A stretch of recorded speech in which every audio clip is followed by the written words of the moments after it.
All right, I moved to Spain in September 2022, so over 2 years ago. In this video, I will share my honest experience since then. And also, if you still decide that Spain is for you, in the end, I will share how you can become a resident of Spain within a month. So in September of 2022, I had this like gut feeling that Spain is my country.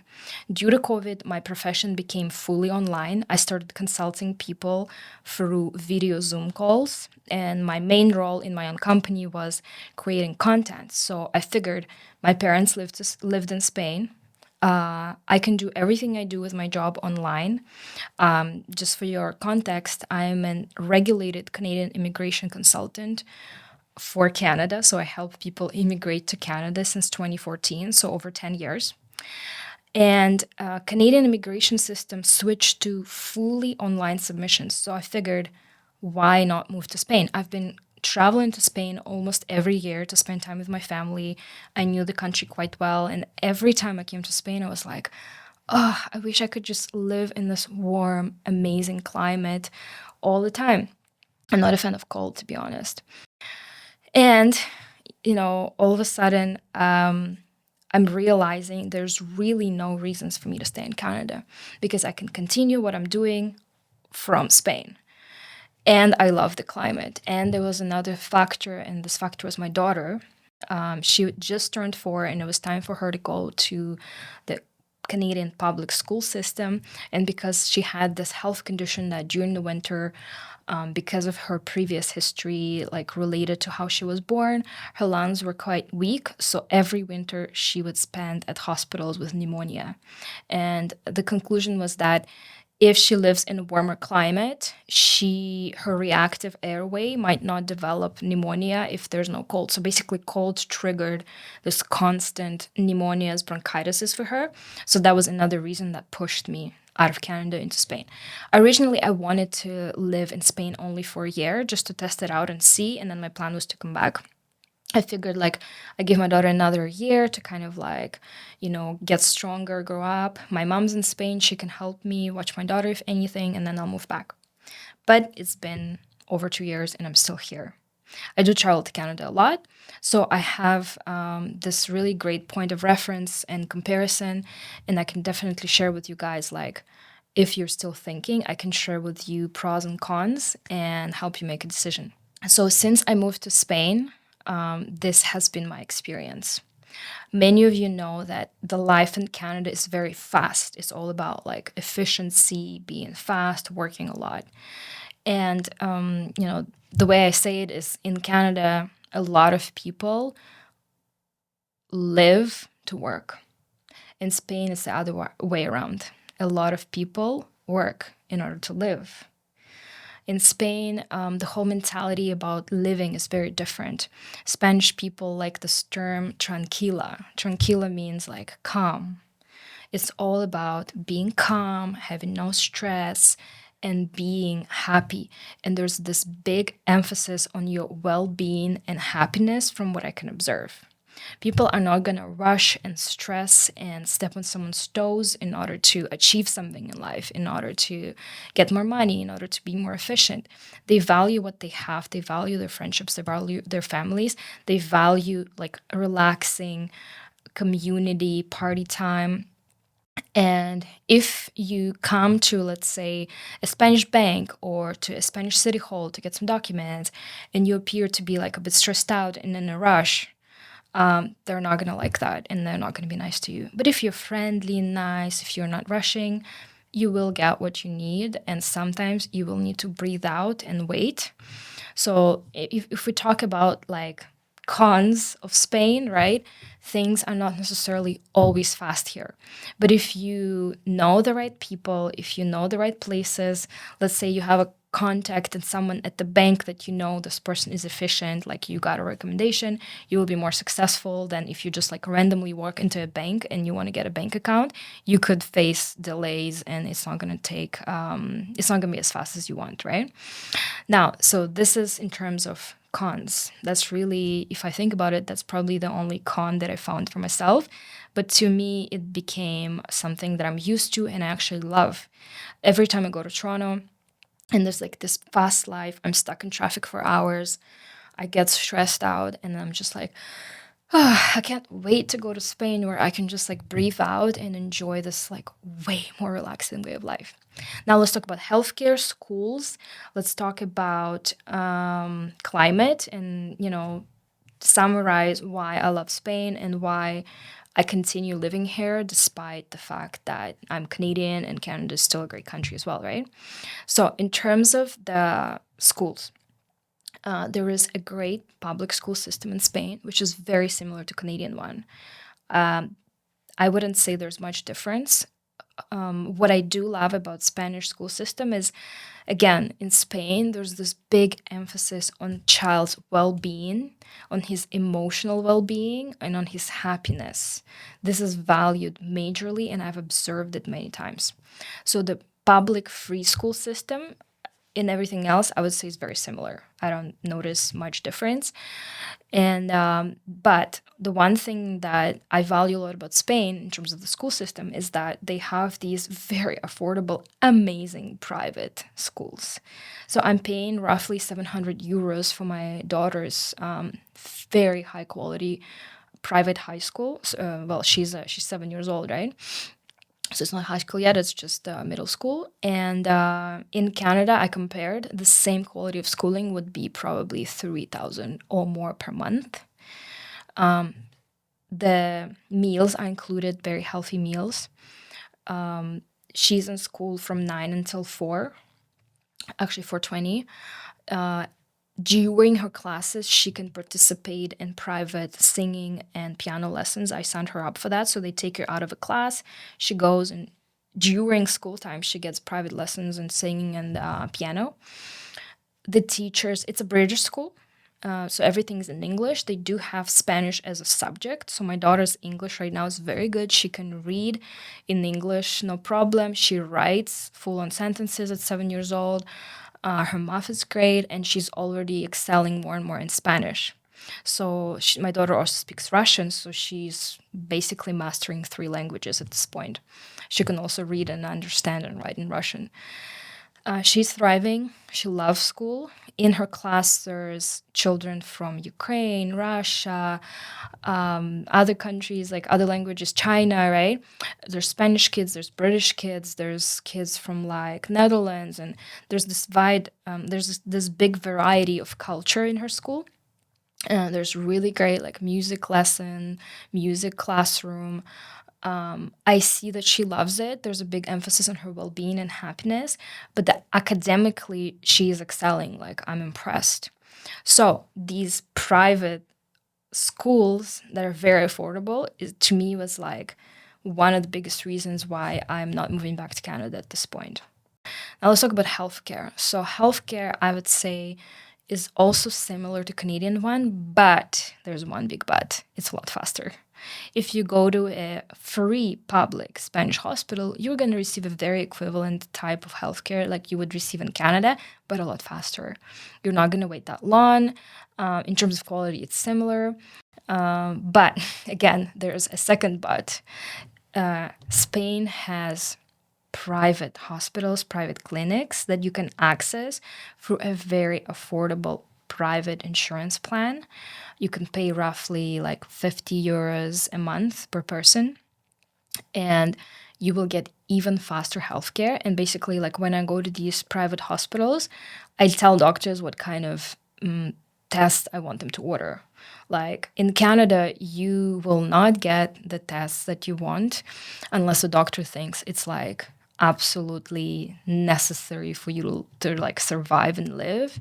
And if it's a serious problem, if you have like a back pain or this or that, you will likely be prescribed like medication. You're not necessarily going to be recommended certain therapy and this and that, right?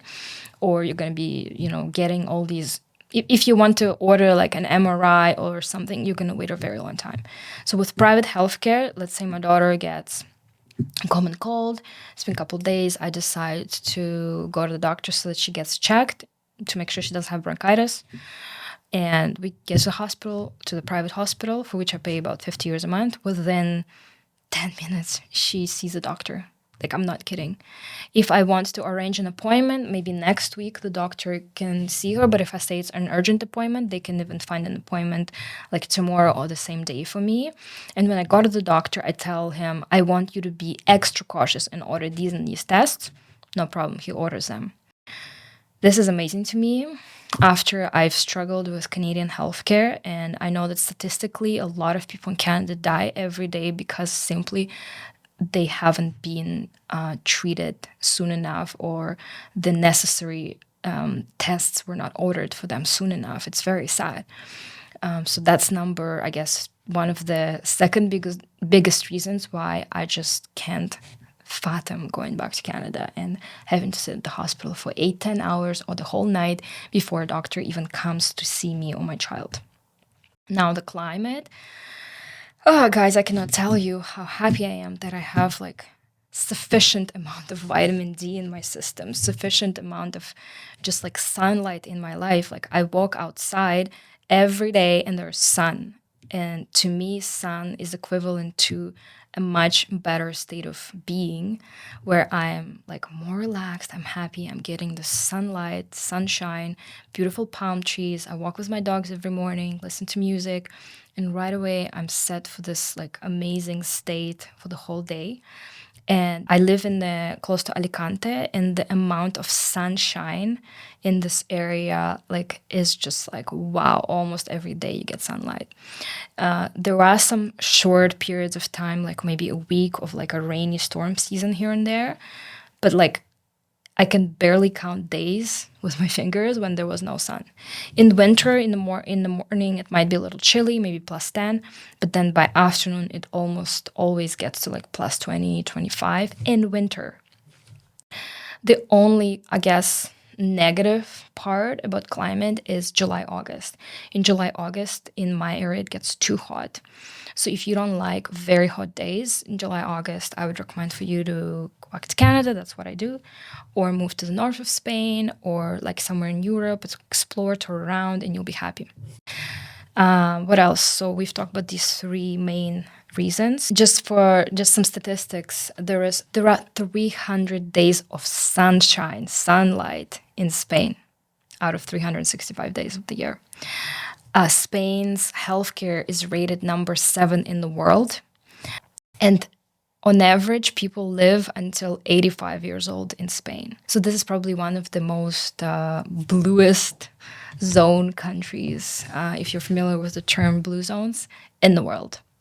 And I understand why, because of their mentality of having this calm, relaxed lifestyle and prioritizing their happiness and well-being. Now, let's talk about probably, it's reason number 4, but I would say for many people, it's the main reason why they decide to move to Spain is the cost of living. If you, let's say, guys, I cannot compare. If you go to the restaurant in Spain, if you go to a restaurant in Canada, your bill difference is huge. I'm not going to give you the answers because I'm not very good at doing research and calculating all the numbers, but I'll just tell you, like, once I'm in Canada, I have to count money and be careful with my expenses. In Spain, I'm way more relaxed. The cost, let's say, just I'll give you some rough examples. You can rent a really nice 2-bedroom apartment for 600-700 euros per month, and it's going to be like 5-minute walk to the beach. Very doable. In Canada, in US, yeah, you guys know. Let's say a car insurance in Spain costs me not even 200 euros per year. In Canada, yeah, I was paying like this roughly per month. Costs of electricity in Spain are not that cheap, but cost of groceries, restaurants, I already talked about schools, is way more affordable. So I am getting more and more inquiries from my friends, from people I know who are like, Maria, we want to move to Spain. We're tired of paying these crazy bills. We're tired of constant gray weather. And we are tired of this like really hectic, efficient, fast, stressful lifestyle. So if you are somebody who finds yourself in a similar position, if you resonate with what I shared, you're welcome to consult with my company, because for the last 2.5 years, I've already been helping digital nomads or people who have passive income to move to Spain, because It's amazing how simple in terms of processing times and the amount of documents the process is. While I lived in Canada, it took me a lot of effort not to be depressed. It's honest. Because when you wake up, it's gray weather. I remember thinking like a couple days ago, there was like 5 days of gray weather in Spain. And I started to like call my friends and be like, can you imagine like you get like 5, 6 months of this weather? Like how do people even survive and live? Like honestly, like now I'm like, wow, like I cannot imagine that. And I used to live like this. And I remember like it was a struggle not to be depressed because like there's no sun, it's fast, it's cold, like you really have to put a lot of effort into like making sure your emotional, physical, spiritual body is well fed so that you don't like slide into depression. And in Canada, I'll be honest, like it was very easy for me to be burnt out and slide into depression for like a couple months out of the year at least. And here it just doesn't happen. And there's proof that when you go to the sea, you enjoy like looking at the sea, at the wave, it's actually very therapeutic. If in Spain I get a bit stressed out, I get tired, I just go to the sea and I like soak in this like healing nature of this beautiful, beautiful weather, sea, the waves, and I get better right away. So you don't need meds if you're in Spain. You just have sea, right? Thing I have to mention is the cost of buying properties. It's unbelievable, guys. For 200,000 euros, you can get like a 4-bedroom house that's not brand new, but it's decent. It's not far from the beach. For less than 100,000 euros, even for like 60, 70,000 euros, you can get like a 1-bedroom apartment. And that's something I personally know of. I'm not just making it up. Of course, it depends on the area. Let's say Barcelona, Madrid is way more expensive. I do recommend like smaller coastal towns, or let's say Alicante, right? Where the cost of living is way cheaper than, let's say, Barcelona. You cannot compare that to the cost of living, the cost of properties in Canada. In Canada, I can never afford to buy a house. Here, it's not a problem. And now let's talk about step-by-step guide for you to move to Spain and get proper residence permits. So you're not just a tourist here, obviously. As a tourist, you can only stay in Spain for 90 days. So the first time I came with my Canadian passport, 90 days later, I had to leave. And I did leave. I went to Dominican for a few months to figure it out and come back and properly submit my application for Digital Nomad Visa. So right now, there are 2 types of residence permits that most of you will be eligible for. First one is non-lucrativa visa. That's for somebody who either has passive income, so dividends, or let's say you invested money into properties and you get rental income. So anything that's passive qualifies. Or of course, if you're retired and you have pension income of equivalent of roughly 2,400 euros per month, we will show on the screen what is required. If you have this kind of pension income, boom, like it's not going to be hard for you to move to Spain. And we do help you with non-lucrativa type of application. You will have to submit it in the consulate of Spain, and with our help, you can submit it stress-free. We know all of the requirements. There's going to be 2 steps. First, you need to obtain your NA number, and then you need to come with a proper package of documents. And if you don't have passive income, if you're not retired, but you work online, or you're an entrepreneur who runs a company that can operate online, then there is a new easy process to move to Spain under Digital Nomad Visa. Right now I'm gonna give you a short step-by-step guide, and if you want more details, there will be a separate video on this channel. So step number 1, you need to decide when you're moving to Spain. So let's say you decide that you want to move on June 1st. Step number 2, you need to start preparing all the documents at least 3 months in advance. Okay, so there are 2 types of candidates that are eligible for Digital Nomad Visa. Number 1 is contractor, so independent contractor. So let's say you work as a software engineer for a company in Canada or a company in US, and they allow you to work remotely. So you would then qualify as a contractor. You would need to prove income of 2,800 euros if you're single. If you have a partner, then it would be 3,700 euros approximately. And if you have a child, then it's about 346 euros per child additionally. And if you make this kind of money while working remotely, you're eligible. Second type of applicants for Digital Nomad Visa are self-employed people. So that was me. I also had to prove the same amount of income. It's a little bit more complicated because I cannot show a contract with one client. I had like many clients, but it's very, very doable. If you are self-employed and you work online, it's also very simple to prove that you make this amount of income. And we do help you provide all the necessary documents for the situation.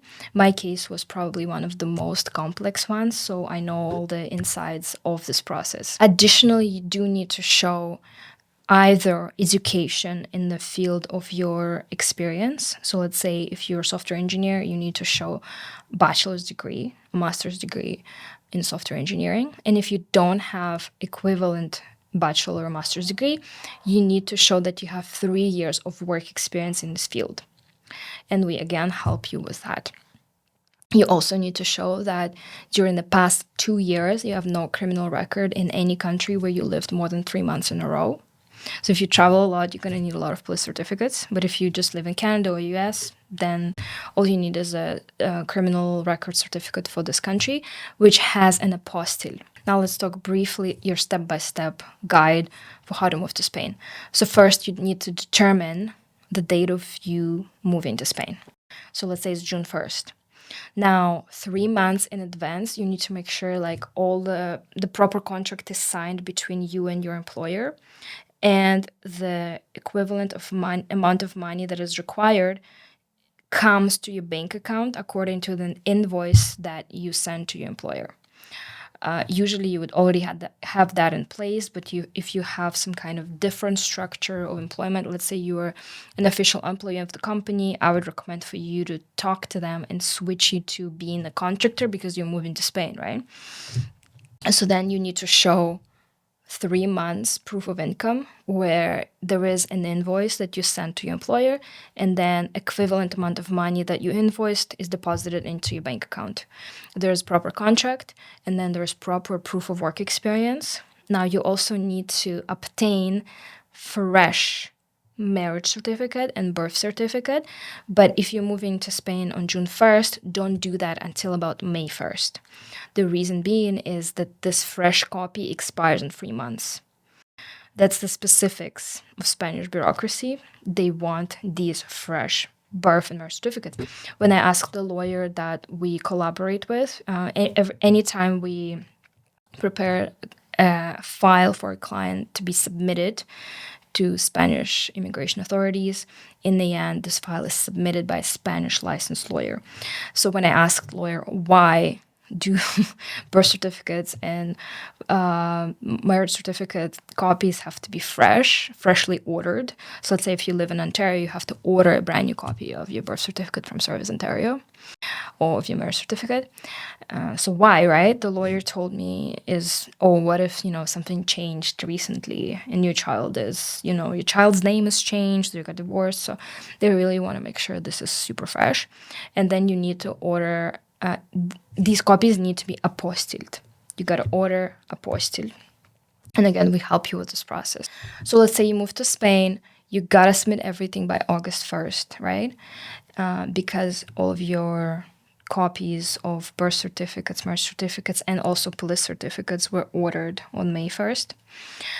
Then they're valid only for 3 months. So by August 1st, you have to submit a full application. You also need to, prior to August 1st, you need to translate all the documents with jurado translator. So it's like basically legal translator, legal certified translator from Spain. We help you with all of that. And then let's say you submit August 1st, right? Then you wait for about a month. This is the beauty of this process. They're obligated to respond to your application no later than a month after submission. If it has been a month already and we have not heard from Spanish authorities, it means it's automatically approved. And I've had that situation once when there was no answer, and then we just claimed their automatic approval, and the client got his digital nomad visa, and no one even opened his application. If the immigration officer wants to request something from you, he will send you this request letter. Then the 1 month rule no longer applies. But let's say my case had 2 requests, but I still got my digital nomad visa approval within only 2 months after I submitted everything. So it's still super reasonable. You don't need to wait long at all for you to have this in paper. You do have the option of submitting everything from your home country. But if you do that, then your digital nomad visa would be approved only for 1 year. I know for some people it's easier. They want to have this 1 year approval, and then they come to Spain and they have this 1 year approval, right? And then somehow that just gives them more peace and calm. So it is a good option. But I do find it way better to use the second route of coming to Spain first, submit an application from within Spain, and then your digital nomad visa would be valid for 3 years. What happens after you get approval? You need to go and submit your fingerprints in order to get your residence card. When you go to submit your fingerprints, you need to show padrón. Padrón is proof of address registration, and it's required in all the areas of Spain except for Barcelona and Madrid. So if you're having trouble of obtaining this address registration, which is not that easy to obtain, then I recommend for you to indicate that your address is in Barcelona, Madrid in your initial application. And then once you are approved, you just go to the Madrid or Barcelona to submit your fingerprints, and you're good to go. Once you get your tarjeta or residence card, you have to right away register your business. It's called autonomous registration. So that would be equivalent of like sole proprietorship in Canada. So basically, simplest form of self-employment. And by the way, I also forgot to mention that before the application is submitted, our lawyer submits an application for Social Seguridad, which is like a social security application. This there's no equivalent process in Canada, but our lawyer submits it for you in Spain, and it's a requirement. Our lawyer also fills out all the application forms. And once the full package is submitted, I already talked about what happens next. Once you get your card or register your business and open your bank account, you have to make sure that your income now starts being deposited to your Spanish bank account. And every 3 months, you have to submit tax declarations. So let's say in Canada, you're not obligated to submit tax declarations until the end of the year. We submit it once a year. In Spain, you have to submit it every 3 months. And if you do that for the 3 years of you being a digital nomad in Spain, then you can submit an application for another 3 years of being a digital nomad in Spain. And that's a beauty. However, if you didn't pay taxes, there is a high chance that your digital nomad visa will be canceled. And we've already heard of such situations. So let's just sum it up. My 5 top reasons for moving to Spain are the beauty of private educational system, private, very affordable, very fast healthcare, the amount of sun that I get, and the beauty of the climate, the cost of living, just like going to restaurants, car insurance, everything adds up to way more affordable cost of living, and the cost of buying properties. And there's one extra thing that I forgot to mention is the quality of living. You can travel in Europe and see so many beautiful places just like within a short traveling distance. And in Canada, Canada, US, you do get a lot of beauty of nature, which we also have here in Europe. But culturally, like the amount of beautiful castles you can see, the amount of historic, beautiful places, it's just like insane. In the last 2.5 years, I've traveled Europe so much, and it was so affordable and easy to do. And now let's just sum up the process. If you want to move to Spain, you can do so if you have passive income or you're retired, or if you can show and demonstrate that you work remotely as a self-employed person or as an independent contractor working for a company. If you need more help, my company specializes in immigration to Canada and to Spain. And if you want more details, click on the link below. You will be prompted to do a short quiz, and then we will send you a lot of free, useful materials. And you will also get a chance to book a consultation with my company. I hope this was useful. If you are interested to move to Spain, make sure you subscribe to our channel. You stay tuned for next videos. I wish you luck with everything, and I hope to see you in our next videos.